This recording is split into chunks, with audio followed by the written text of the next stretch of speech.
Und Philipp Pellmann-Engel bei mir, Chefredakteur der Jüdischen Allgemeinen. Wie ist diese Stille der Bundesregierung zu bewerten? Ja, also diese Stille ist erst einmal da, der Bundesregierung. Diese Stille ist einmal mehr bezeichnend, aber sie kommt nicht überraschend. Als am 7. Oktober Israel überfallen wurde von den palästinensischen Terroristen der Hamas, gab es anfänglich viele Äußerungen der Bundesregierung der Unterstützung und der Solidarität. Aber ab dem Moment, wo Israel ein wehrhafter Staat sein musste, und der jüdische Staat muss wehrhaft sein, nach dem 7. Oktober befand er sich monatelang in einem Sieben-Fronten-Krieg. Da ging es um den Kampf der eigenen Existenz.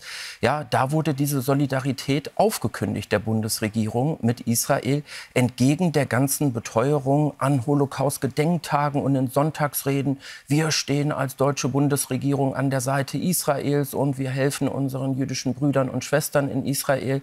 Das sind Sonntagsreden. Das deckt sich nicht mit der Realität, schon gar nicht mit dem Regierungshandeln von Vizekanzler oder noch Vizekanzler Habeck, Außenministerin Baerbock und noch Bundeskanzler Olaf Scholz. Denn wenn wir genau hinschauen, sind das die Politiker, die ein stilles Waffenembargo über Israel, Israel mit einem stillen Waffenembargo belegt haben, bei den Vereinten Nationen sich nie an die Seite Israels stellen, bei israelfeindlichen Resolutionen.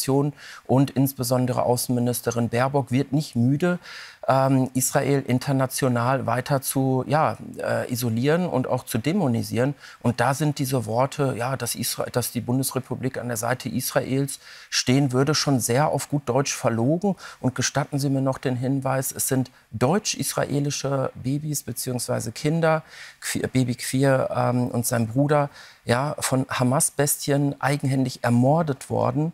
Und die Bundesregierung, ich habe es vor der Sendung noch mal kurz gecheckt, findet dazu keine Sprache. Das ist beschämend, und zwar sehr. Gleichzeitig fließen ja immer wieder Gaza-Hilfen und Annalena Baerbock hätte sogar ihren Rücktritt angedroht. Wie passt das zusammen?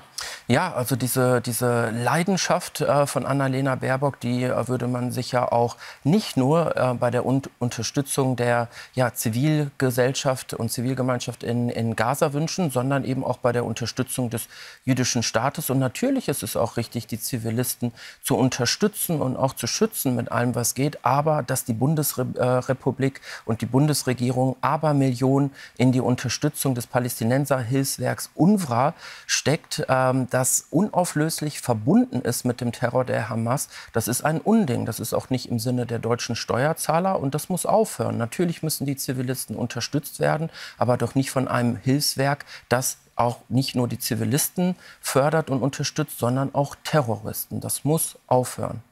Philipp Pellmann-Engel, vielen Dank für Ihren Besuch. Danke Ihnen.